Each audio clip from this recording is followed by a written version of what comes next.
So as I said, this lesson, it took me a while to get a handle on it. It's the 12th lesson. It's the last.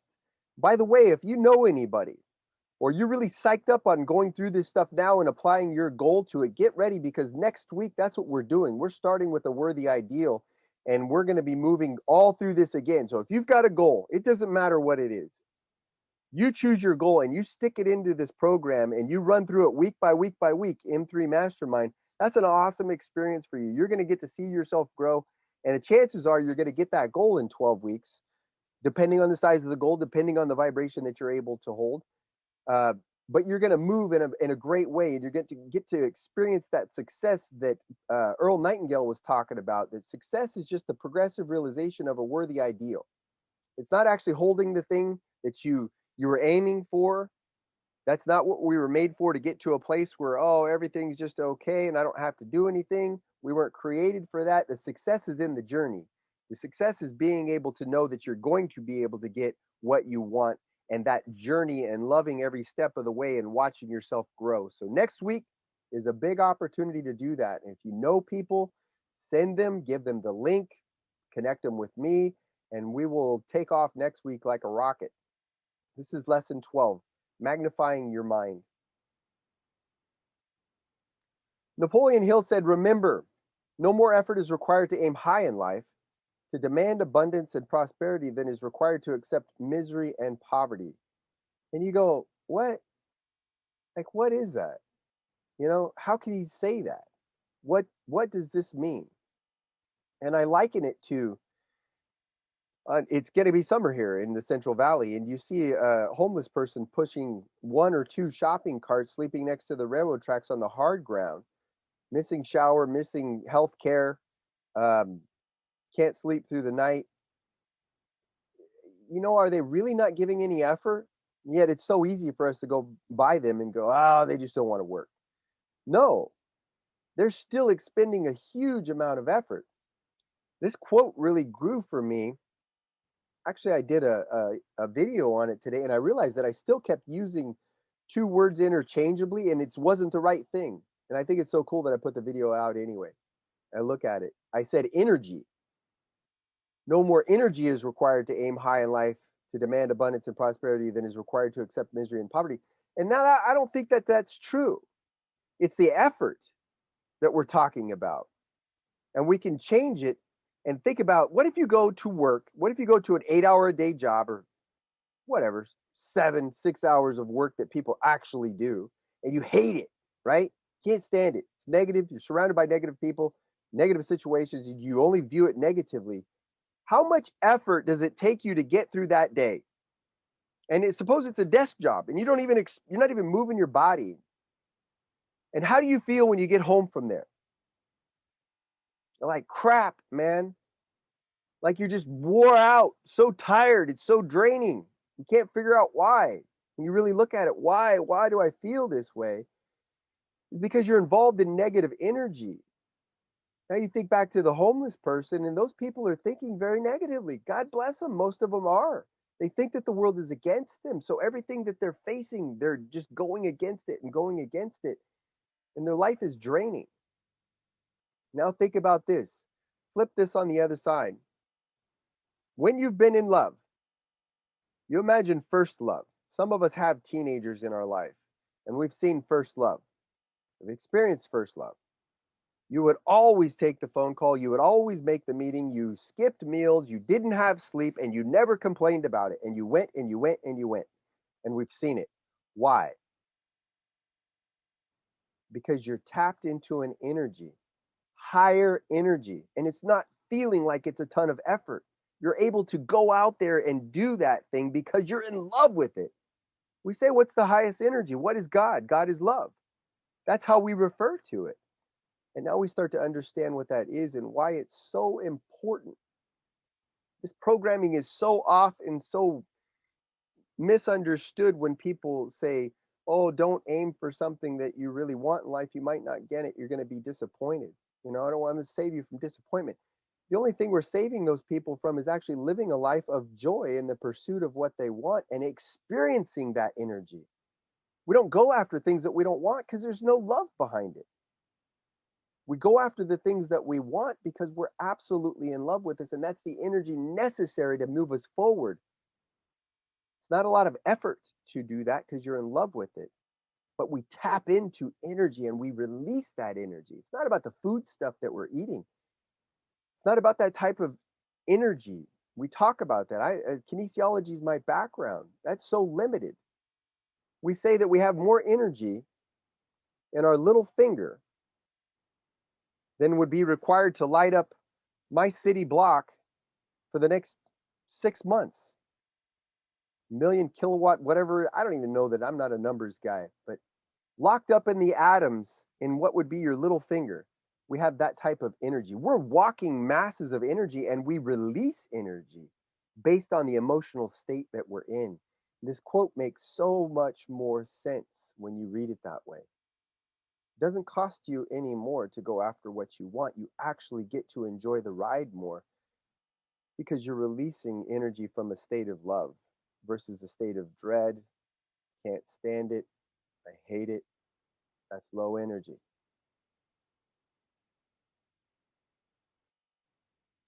Napoleon Hill discovered that your greatest success and your quickest success comes from helping others succeed.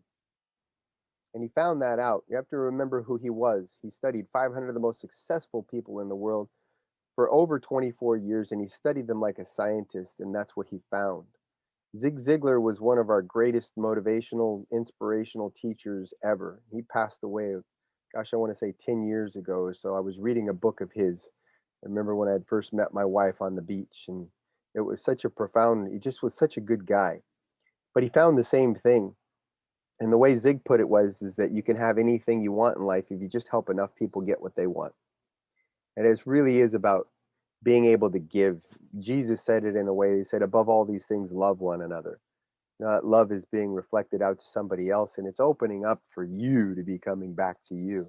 Like last week was impression of increase, understanding that giving, receiving, cause and effect, and what that really means. You know it in an instant when you give, just from the point of view of saying, I really want that person to feel good. Nobody gets to feel better than you in that moment. Dale Carnegie wrote a book called How to Win Friends and Influence People. And Zig Ziglar referred to this a lot too. He said, you can go out and look for friends and look for friends and look for friends, and it's so hard to find friends. But when you go out to be a friend, all of a sudden you have more friends, than you would have ever thought possible for you. Carnegie said you can make more friends in 2 months by becoming interested in other people. And that's genuinely interested in wanting to hear about people in their lives and know, what they're doing. Than you can in 2 years by trying to get other people interested in you. We see that again in the network marketing space, MLM. Coaching is huge that way too. It's like, I got to tell them what I'm doing. I got to tell them what I'm doing. People aren't interested in that. People don't care how much you know until they know how much you care. Amanda, you've left so many sweet messages on Facebook about that, and I really appreciate that because, you said that it's a genuine thing that you see that how much I care to help people. And now, when I say those things, you see, it's such a big deal of that makes me feel so good too. It's almost like when you look at it from there, it's almost like a selfish point of view because it comes flooding back to me in a big way. I appreciate you recognizing that though too, because I just love doing it. Well, they're all true. Oh, thank you. And I just love doing it. I'm going to recommend this week that you all read this book, and I've got it right here. It's called U Squared, and you can see it's a thin book. I think it's 37 to 38 pages, but this book will expand your mind. You start to understand that you're created from the same stuff that everything else around here is created from. It's just energy, vibrating at a certain speed so that it shows up as you and my computer and whatever it is.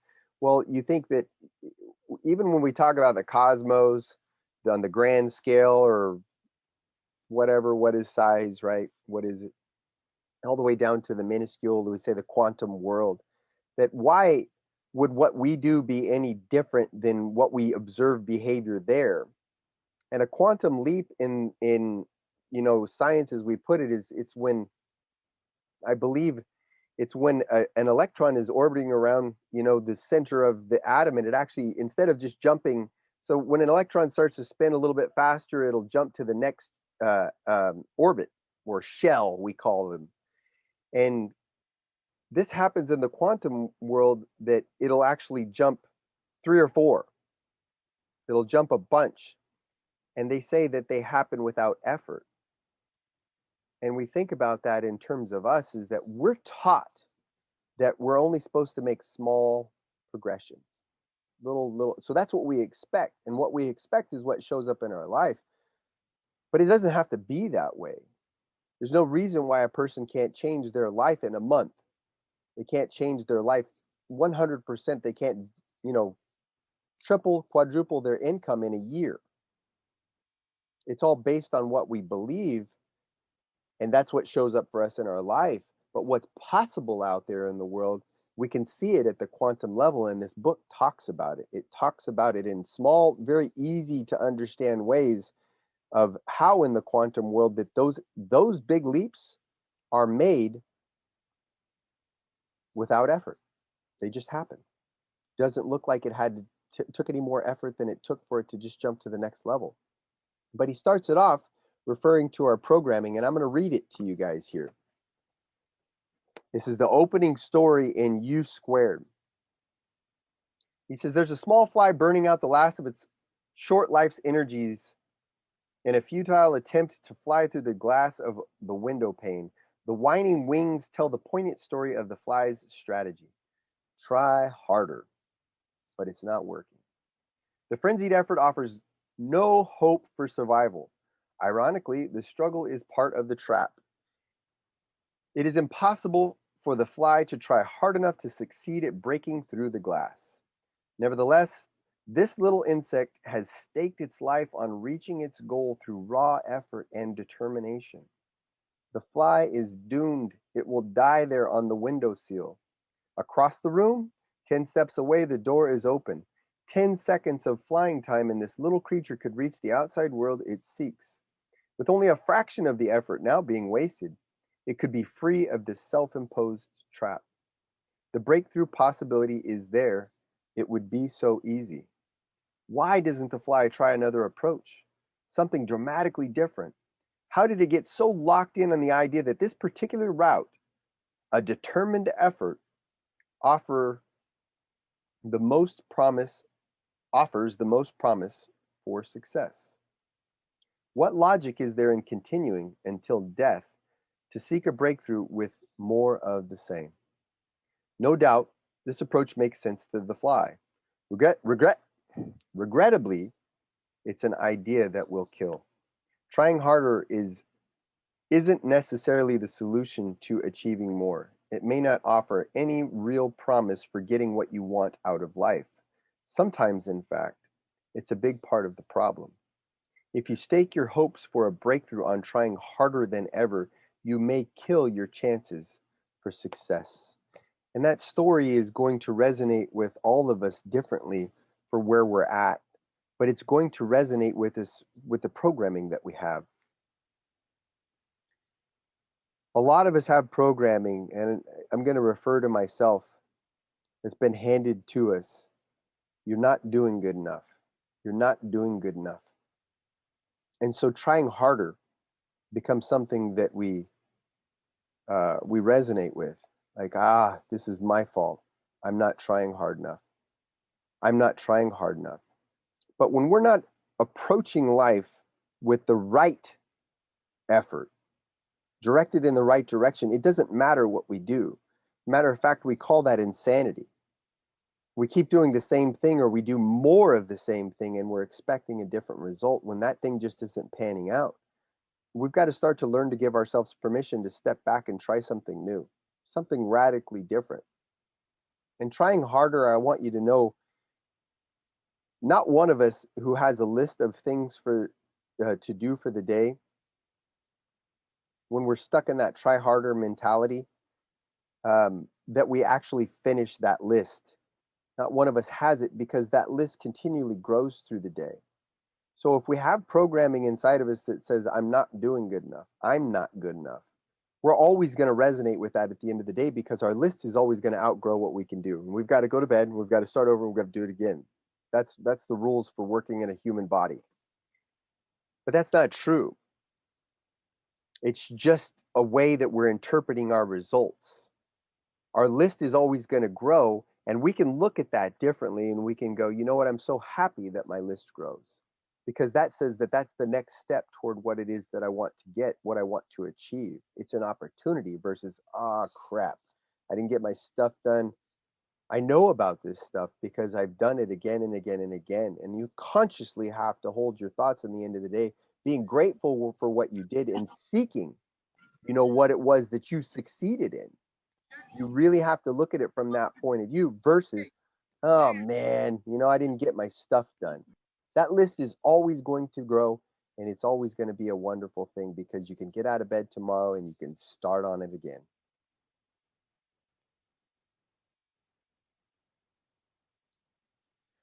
So our paradigm, and we talk about the paradigm in M3 a lot.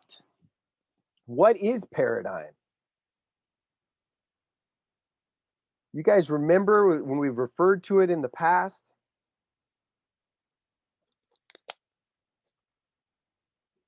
It's something that lives in our subconscious mind. We don't like to sit and think about stuff for a long time. We don't like to hold our conscious effort on things, focus, focus, focus. We've actually been trained that our conscious mind, where you and I live, our senses, what's new, what's dangerous. We're always open to seeing those things. But when we're traveling, like we don't think about, okay, I need to put this foot here and step here. It just starts to happen automatically. Now, when you first started in this world, it wasn't that way. You had to think about putting one foot in front of the other and one foot in front of the other. And it took all of your conscious effort to do that. But the way that we are with our minds, we don't like to stay in that space. We like to free our minds up, our conscious mind, so we can pay attention to other stuff. And now, when you need to go somewhere, you just go somewhere the whole time you're paying attention to other stuff. And your paradigm is running the show. It's telling you to take the steps. It's telling me, say these words to you, or convey this message, this vibration to you guys, but I do it in the form of words that I don't think about forming the words. Speaking is a paradigm. Driving your car is a paradigm. How you feel about you regularly throughout the day is a paradigm. Paradigm is subconscious programming that automatically runs all day long. It's setting your vibration, and it's responsible for the results you get in life. That's what it is. And when we seek to change, what we need to change is that programming. Paradigm dictates what is possible for us if we let it, and we let it by being unaware of it. What we're doing at M3 is we just create the awareness around the paradigm. Like, oh crap, I am doing that, and I see it. And once you're aware about it, you're like, okay, how do I change that? That's what's going to get me my results. Whatever my programming is, I've got to start programming in what I want. Paradigm. What is our paradigm based on? It's belief, history, what people have taught us. Our paradigm is handed to us. In the beginning, we just show up like a blank slate along with some genetic programming that we've got. Like I said, I love the story of the saber-toothed tiger guy, he got eaten, so everybody else that passed their genes on that genetic programming is we worry. We look at things like, where can things go wrong? That's a natural state for a lot of us that was handed down genetically. What your parents did, what those who influenced you, your inner circle growing up taught you. They handed you their beliefs. Some people believe that, well, earning $1 million a month isn't quite cutting it. It's not enough. They grew up in a circle that way. That's pennies. I mean, that's not a common belief, but some people had that paradigm formed. And so their life will show up that way because that's the way that they'll run. And some people believe that, oh, we don't run our own businesses. You can't start your own businesses. You just can't do that. We don't do that in our family. Only so and so that we don't know who they are do that. So that becomes that person's paradigm. And any time that they start to think about doing something like that, the paradigm just shuts it down, gets in a funky vibration, says, no, that's going to go really bad. And you're going to have to face all these people that were around you that told you, we don't do that. You're going to be shameful. That's paradigm. And that's not true for the whole world. It really, really isn't. Other people hold completely different beliefs and they get completely different results. One thing we've got to learn to understand is that success is all around us and it's waiting for us to connect with it. We really have. If you've ever discovered something that you've been looking for and you finally set it down and you say, oh, the hell with it, this thing, and all of a sudden you found that your answer was right next to you, you know it. Your success is right next to you all the time. The answers that you need are right next to you.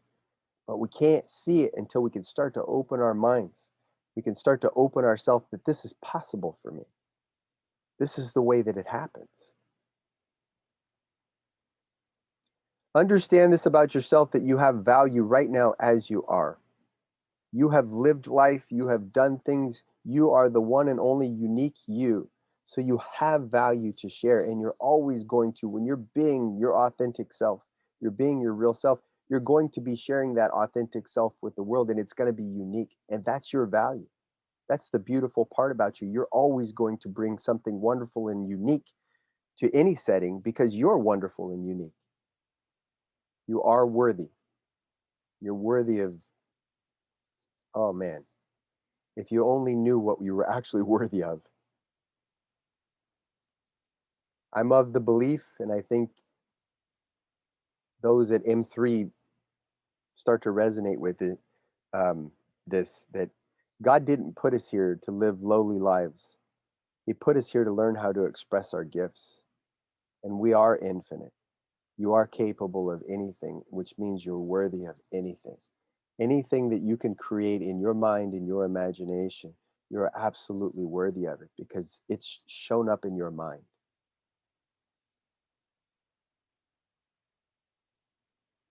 So the mastermind, remember that last lesson we talked about giving and receiving. The mastermind is about forming a group of people and starting to think about you and your vibration and what you're putting out there when you're thinking about your goal and you're getting your goal, or you've achieved your goal and you want to take it to another level and you're starting to get emotionally involved in that. Well, you're attracting people to you and you're being aware of that, and you're forming these groups that you start to meet with regularly. But understand this, that the mastermind, the real beauty of the mastermind is that you're showing up to the mastermind to share your unique gifts, to help somebody else. It's about giving. It really is about giving and being able to give in that fashion so that when it's time for you to receive, that's coming back to you in a big, big way. We don't like to give to people who have just taken and taken and taken and taken from us. So when you're showing up in a giving fashion, and we know that when somebody's graciously giving to us, it's natural for us to want to reciprocate that. And that's the base of what masterminding really is in the group. How can I help? How can I help these people? Of course, you're going to have challenges, and those are things that you're going to be able to share openly with your mastermind group in a safe and comfortable space. But when you come there to give is when you really open up the receiving for yourself. We've got to learn to let go of limiting thoughts. In my first attempts to do things in the world, I had so much of this, and I still deal with it today. I don't know enough. I have to have all the answers. They will compete with me. I can't be wrong, and I can't be vulnerable. We have to learn to let all that stuff go, that none of that is true. Nobody can make you feel inferior without your consent. And I can't remember who said that. I want to say it was like Eleanor Roosevelt or somebody like that. But it's such a powerful, powerful statement. You have to accept that. So when you show up and you do something and you're actually wanting to do something great in the world, That's what you should be resonating with. If you're resonating with it, oh, I can't be vulnerable, or they're going to call me stupid, or they're going to call me dumb, that's what we're going to receive. We're open to that. And we say, okay, I accept that when they show up exactly as a reflection of what we've done. So we've got to let all that stuff go. It's very simple, too, is that you shouldn't be attracting people like that. And if somebody does show that to you, yeah, just, hey, that's not somebody we want to mastermind with. Um, but you don't buy into it. Don't ever buy into that stuff. You are amazing just the way that you are, and you don't have to do anything. That's it. That's a gracious gift that's accepted. That's the plain and simple of it. That's not something that you did. That's something that you just say thank you for. And then always start there. Don't, if anybody wants to be different than that, you just give them compassion and let it go. You really start to understand that people that are seeking to give that, they can't give it unless they're feeling that themselves. Sweet. Jason put an arrow up. I like it.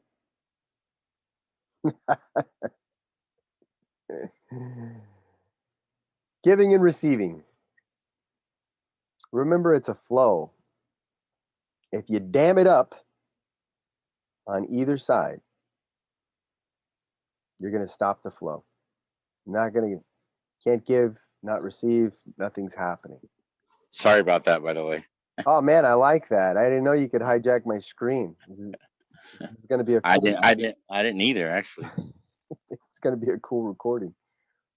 Where do you think that most of us have a problem with these two things?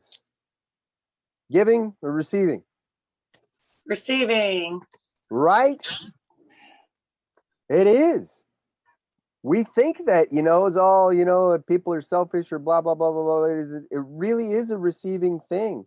And being able to receive comfortably and say it's okay. How do you feel when you're sitting at dinner and somebody goes, I got it, I'll pick up the check? I mean, that's a vibration right there. People get in all kinds of twitchy things, like, no, I'm not gonna do that. I'm not gonna do that. Like I've got to be in control. It's not true. How good does it feel for you to pick up the check? Feels amazing, right? When somebody else does that, that's exactly what they're feeling. It's exactly what they're feeling. Why not allow for that to be?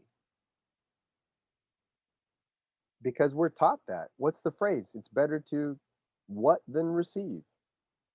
Over and over and over again, that gets drilled in our head. It's not true. It's equal. It's the same. You cannot have a giving without a receiving. You can't have an exhale without it. Let me say it right. Inhale without an exhale. And you look at life on a bigger scale, that's exactly what it is. The trees are exhaling what we're inhaling. We're all in this symbiotic, relationship. It's just a flow. That's all that it is. Check yourself on the receive end. Are you able to graciously receive? That's something I think that we all can use work on. And remember that when you do receive, it gives you're giving somebody else the opportunity to feel that amazing thing. That's what it really is. We get in the flow of that stuff too. When you show up to just help somebody, really give them help. And that's what the mastermind is about magnifying, your results. You're only going to do so much by yourself, by the way. You're going to reach a glass ceiling, and that's what this lesson is about. So, it's not until you start to duplicate what you're doing that you're really going to be able to excel, to succeed. Think about Bezos and Amazon. I mean, if he was trying to run Amazon by his own hand, and he said, I got to do it all myself, that becomes a joke. Like, we know that he just couldn't do that. And yet, when we all think about buying something, we're like, go to Amazon. They'll have it here in about 10 minutes.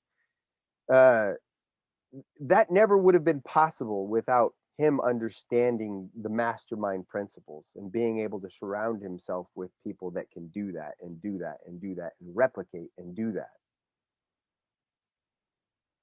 How? It's the answer.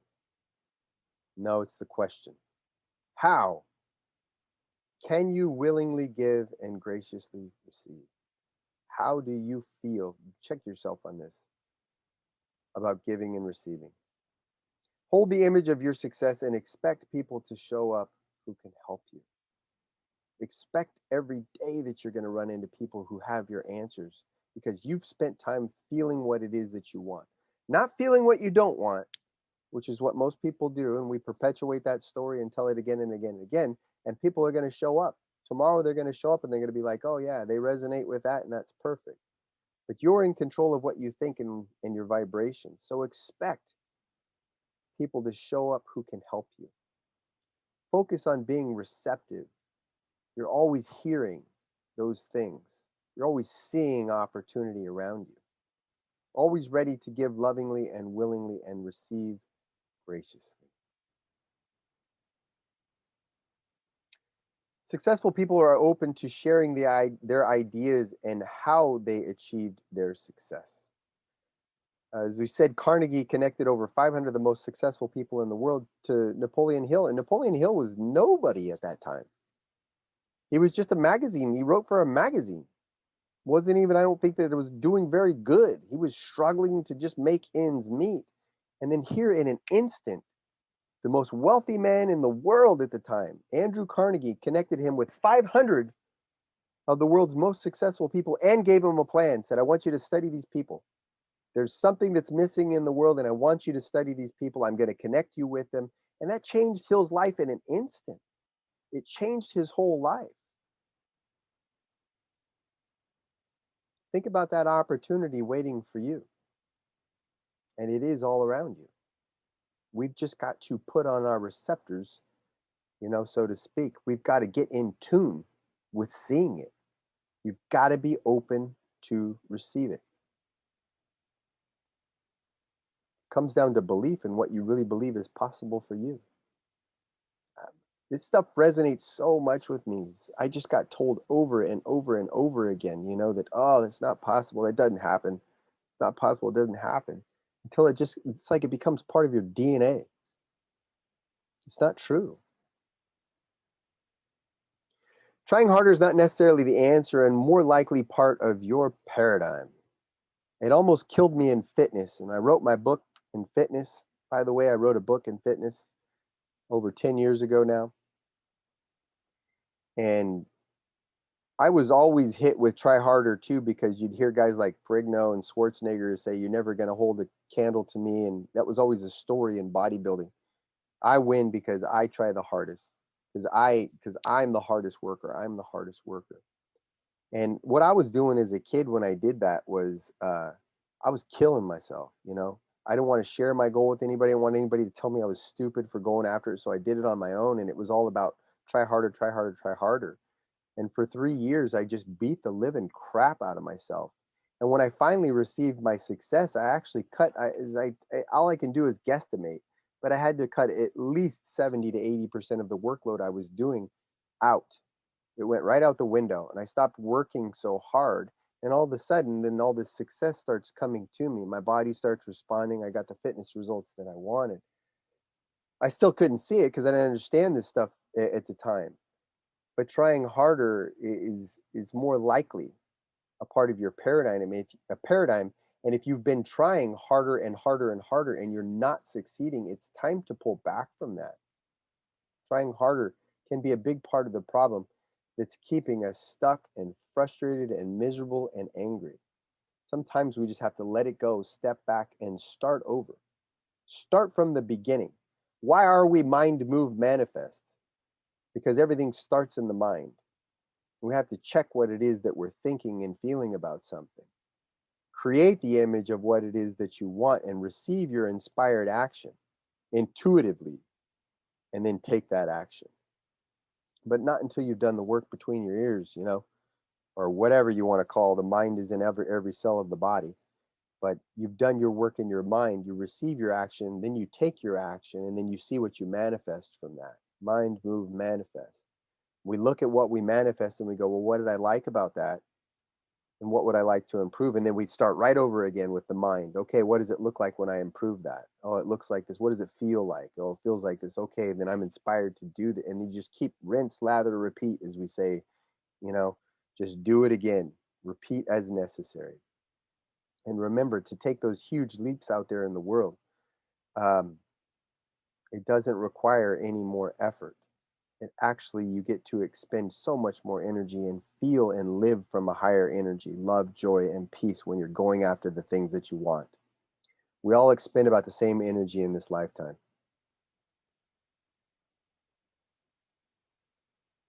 Think in terms of quantum leaps. It's time that we start doing that. We don't need to be thinking in 2 to 5%. We don't need to do that anymore. That's just programming. Think in terms of quantum leaps. And we know this today, they're more possible, they're more common than ever. Uber. What is Uber? It's the largest car company in the world, and they don't own a single car. Uber was an idea. Once that idea took hold, I think it's a $30 to $50 billion company. Airbnb is same. Largest real estate, entity, and they don't own any real estate. They're borrowing the real estate on an idea, another $30 to $50 billion idea. What is TikTok? I don't even know. Like it was like 18 months ago, I think I heard TikTok for the first time. I get it. That thing sold not too long ago right here in the United States for $40 billion. And it's an idea plucked out of the sky. Right here in the United States, it sold for what would you do for $40 billion? I mean, my goodness. It was just an idea. And these ideas exploded. Bob Proctor did this with Prudential. When he stepped into Prudential and he just brought a new idea and he said, I know this is going to be simple. We're missing it on a simple level, and this is what we need to do. And he taught the people at Prudential to do just 2 simple things and to do those things again and again and again. He knew they would be the most effective things, and they all knew how to do them. And Amen. yeah. I think I read it, or my wife told me or something, but there was this airline company that had hired, your typical young guy who everyone, kind of frowns upon because he's the young kid in the high position or whatnot. Well, I guess he was brought in to, cut costs and, do his job. Well, I don't know how much he saved, but I mean, it was thousands, if not more, on removing one olive from all potato salads that are fed on flights. So by removing one olive from all the I think it was potato salad on the flights, he saved a ton of money. Wow. What a difference, right? And you think about somebody doing that, they had to believe that that was possible, that answer was there. And then all of a sudden the idea comes in, it's like, hey, remove an olive, and then they make this significant difference, and everybody else is kind of blown away by it. But those ideas they're in the ether. I lost it. I lost my name. Edison. There you go. Edison was, I think he was being interviewed, and he was being, picked up for praised for the ideas that he had, and he shrugged it off. He said, ideas are in the ether. He said, they're just out there. He said, we're just receiving them. He said, but all that information is there, and it makes sense, because when you go, okay, well, where was the way to fly before the Wright brothers discovered it? Well, the only conclusion that we come to is that all knowledge is equally present everywhere at the same time. And it's not until we actually tune into it that it shows up. Somebody with TikTok says, I'm just going to do these 1-minute videos, right? That's basically what it is. $40 billion idea. Like, whoa, what the heck? But Bob ended up taking the people in Prudential and took 2 things, changed it. They all knew how to do it. They knew how to have a meeting with people and ask them, to buy the insurance policy. And it's documented that he raised Prudential's in the 70s. He raised their revenues by hundreds of millions of dollars. And Bob had never sold one insurance policy. He still hasn't sold an insurance policy. But if you ask any insurance company from that point forward if they would accept Bob Proctor, to come in to help them, absolutely. He was an insurance guru at that point and never sold a policy. He just knew that idea was there, like the guy removing one olive. He had it. That idea is there for us too. So action steps this week. I want you to make it your mission to connect with at least one new person whom you'd benefit greatly from meeting regularly with them and begin to meet with them. Do it. Turn your receptors on, okay? Think about it. Who can you meet with? Who do you want I'm to a, meet with? I'm assuming a new drug dealer doesn't count. No. It depends on your industry, I suppose, you know. You're too funny, Jason. That was a joke, by the way. Yeah, it was a good one. Action steps, pay attention to your strengths and areas you need help with. Pay attention to that. You're going to be able to give from your strengths, your natural abilities. That's your opportunity to give when you're meeting with people. And your areas that you need help with, you're going to be receptive to that too, because you're going to connect with people that are going to be strong in those areas. Graciously receive from those people so that you can grow and understand that you don't have to do everything yourself too. People are, when they're strong in something, they love to do it. That's what we're looking to do, is complement, us and what we're doing. I don't like to count things, so of course I'm going to attract bookkeepers and people to keep my finances and taxes and stuff, because I don't care about that. The only thing I care about is coaching and sharing this information with you guys. I love it. This is what I do. Start seeing the world from success and expect to connect with like-minded people who push you and compliment you. And then there's one more thing: accountability. It's the insurance policy for your success. Remember, if we're accountable to ourselves, we're really not accountable. It's very rare we make backroom deals in our head, our paradigm, it clubs us and we lose. We need to be accountable to somebody else. And I mean it like this: when I want to change something in my life, I naturally seek somebody and I tell them, I'm going to do this every day and I'm going to text you or I'm going to call you. And it makes a difference. Health and fitness is huge this way. I'm going to exercise every day this week. Don't make that deal with yourself. Don't just sit there and do that stuff. Say, I'm going to text you at the end of my exercise session. Somebody who's not going to let you off the hook and say, oh, it's okay. I know I didn't do mine too. Let's skip this week and blah, blah, blah, blah. Yeah, you're going to have a hard day now and again. But you want somebody that's going to come back to you and say, hey, you said you were going to do this, and I know you want the results that are going to come from it. So you're going to do it or you're not going to do it. And it means so much more when you have to tell somebody that you know is like that and that you know has your best interest at heart that you didn't do it. You will get your butt up and you will do it and you will take that action.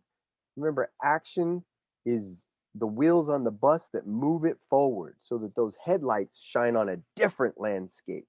Your headlights only shine so far. You have to take action in order to move those wheels forward. And now you see different opportunity out there. No action, no accountability. You're not taking your action. You're stuck. You don't want to be stuck. The whole world's stuck. Let's get unstuck. By the way, the greatest way we can ever help the world get unstuck is to go out there and be unstuck yourself, to be successful yourself. You naturally become a magnet for people going, hey man, what the heck are you doing? And you're able to draw that out in them and let them know that the same thing is possible for them. That's the greatest gift that we can ever give the world, is to go out there and succeed ourselves. So let's go over it again one more time. Creating your mastermind. Begin by seeking knowledge from those whom you consider successful and knowledgeable. 2, set a regular meeting. And 3, be open. Learn and take action and be accountable. I want you to think about this. Think how important your vibration is. Your vibration is going to attract to you whatever it is. That's what The Secret talks about. That's the secondary law. It's the law of attraction, but the first law is just vibration. We're all vibrating at a certain particular, you think about musical notes. If they're out of whack, you can hear it. They're like, wow, wow, wow, it's all wrong. And when they're in sync with one another, they match up. Well, we're doing the same thing all the time. And you've got to ask yourself, are you thinking about problems? Or are you thinking about solutions? Because you're going to attract either one into your life and people that resonate with that. Are you thinking things are impossible, or are you thinking this is possible for me? You're going to attract that into your life, and you want to hold your vibration on what it is that you want. This is why we feel our goal. This is why we sit and we consciously feel about what we want. That's the work. When we sit down and we do the work, we're actually getting into the vibration of what we want. It's very simple to look at life. It doesn't require any effort to look at life as how it is right now. But it takes a lot for us to sit and create the life that we want. It really does take a lot for us to sit and picture that. They say the faith of a mustard seed. It just starts so small, and you're able to see that thing on a small, small level. Wonderful. Feed it, water it, nourish it. Tomorrow it's going to show up a little bit bigger, and it's going to show up a little bit bigger, and you're going to have this vibration that you can step into and you can feel. When you can step into and feel that vibration, you're getting it now. Now you're walking through your quadrants of you're no longer not aware of what's wrong. You're aware, and you're consciously able to change it. And remember, building that paradigm in is just doing it again and again and again, like the baby taking the steps. It doesn't just come out into the world and take off running. It puts one foot in front of the other, it falls down. Puts one foot in front of the other, falls down, hits its head, tons of risk. You just see parents running around like, oh my God, I want my child to get hurt. They don't care. They're just going for it. And they're programming it in. And all of us, we don't think about walking. I must walk to the kitchen. Now you're like, I got to go to the kitchen. My feet do the work for me. And that's what you're doing on this, is you're getting that vibration that you've built, you've consciously built, and now you've learned to feel it, and you're learning to create it inside of you so that it's your habitual state. When it's your habitual state and it's built into your paradigm, you cannot stop it from happening in your life. That's the key for what we do at M3 Mastermind, and that's everything. People don't know that, and so they go out into the world, they stop doing it. We came into the world as kids who understood how to do it as babies, and we just forgot, and we've got to get back to it. This is how we get what it is that we want, and how we show others how to get what it is that they want. M3 Mastermind. Next week, as I said, your worthy ideal. Learn to set the right goal for you the right way. We're going to learn about our goals, why we don't set little goals, why we don't set goals toward things that other people want for us. We only set goals in terms of what it is that we truly want and we are in love with, so that we can expend that energy. We can get that energy necessary to go out there and get them. And as I said, it's only through your example of doing that that we're going to be the example that changes the world. And how clearly defined those things are, because we'll never get something if we don't have it clearly defined. As Yogi Berra said, be careful about not knowing where you're going. You might not get there.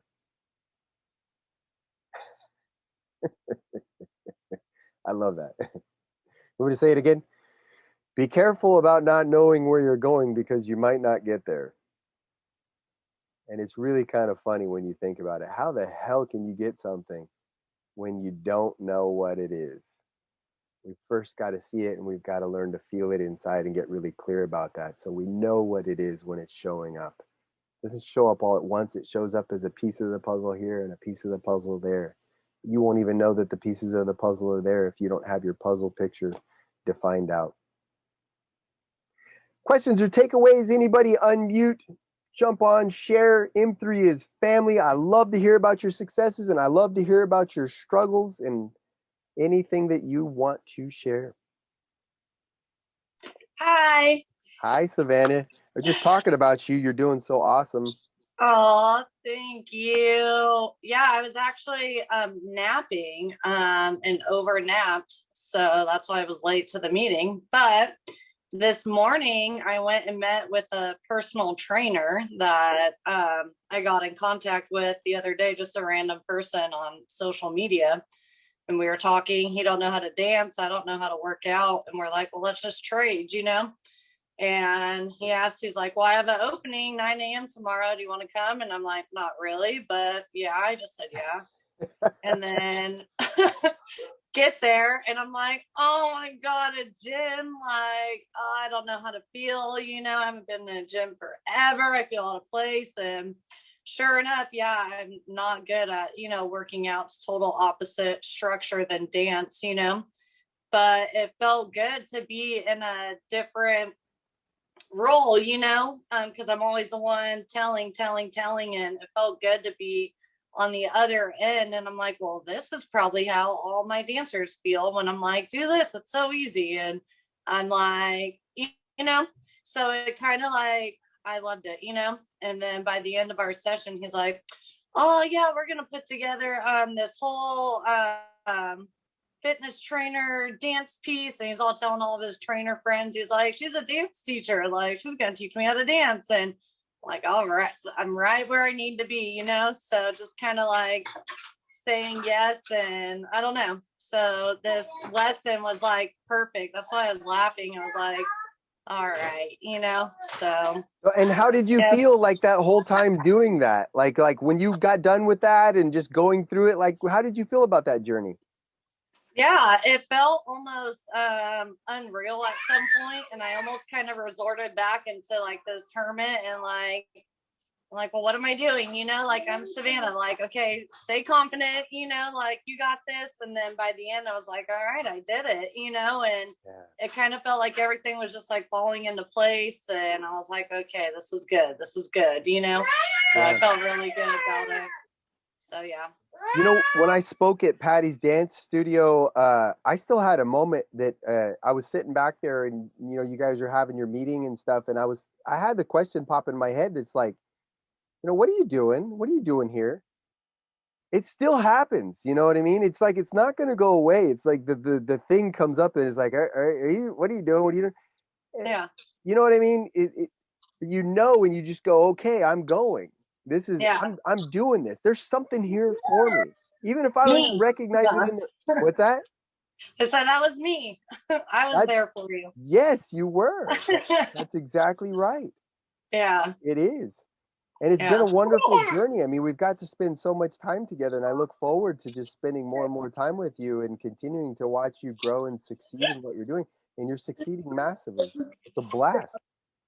Thanks. It is. Thank you. So yeah, I'm loving it. So good. Yeah. So thank you. Thank you so much. Anybody else want to share? Jump up and share. Remember, we're a family here. It's just love. Successes, challenges, anything you want to share. Oh, and I'm being more chill about my kids picking up the toys and stuff like that. So cool. Yeah. I know it. Yeah, that was a good conversation we had the other day, and that's so pertinent because as parents we go through that, Yeah. Mm-hmm. Are you going to share, Jason? You said we're family. That's why I'm not talking. I'm just kidding. Well, I'm thinking about something that's even worthy of. And to be honest with you, I don't have anything. I'm just focusing on being stable and, like I'm not even. I'm okay. Maybe I'm wrong and I shouldn't think this way, but I don't need wins. I just need stability and normalcy, you know what I mean? Which in itself is a win, but I'm just looking, I'm much further behind. I've been struggling a lot with a lot of things. So I'm not, necessarily coming out of a good place. So just stability is really all I want right now. Stability is a win, right? Yeah. Yeah. Our wins, they don't have to be some kind of massive, I'm feeling better. That's a big win, I'm recognizing how I'm feeling more regularly now. Like Savannah had said too, is when we're showing up in other situations or a situation where our vibration might get all wonky and we're able to hold a higher vibration. That's a win, Yeah, that's true. Yep. Yeah, but I'm just working on it. Situation that I didn't get, I would normally get pissed off in, and I didn't get pissed off. I just was fine. I sat there and smiled, or I didn't engage in, negative talk or something like that. Yeah. good wins. Yep. All right, y'all, going once, going twice. I will see you next week. And during this time, too, I didn't put this on action steps. If you've not thought much about your goal, we're going to go through all 12 lessons again. That's what I do. And I just, as I grow, I share it differently. And the journey is just fun. And it's always different and new. But think about the goal that you want to achieve and plug it in, and think about plugging it in. And in the course of 12 weeks, you see just how fast 12 weeks go by here. In a minute, we're done with 12 weeks here at M3. And you're going to either have that goal or have moved massively toward it, but you're going to experience what it feels like to be in that pursuit. As Earl Nightingale said, success, right? The progressive realization. That is your success. And we can't have that unless we have the worthy ideal, the goal that we're shooting for. We're meant to go out there and achieve more and more and more. And we're not going to be able to move towards something that we don't have defined. So take your time this week and think about something that you want to plug in next week. And let's get to it. Come on. I hope y'all are a part of M3 Mastermind's group on Facebook. If I haven't sent you an invite, tell me. I will send you an invite, and share your stuff on there. And I'm going to continue to share more and more and more with you. Hello there. Hello. All right. Good night. Good night. Bye. Thank you. Thank you. Bye-bye. Are you done? See you, Matt. Bye-bye. Are you done? I'm all done. Bye-bye. It's like, yeah, get out of your meeting. That's the coach right there. To show you how to do it. Still remember how to do it right there. Bye-bye. Yeah. Bye. Bye-bye.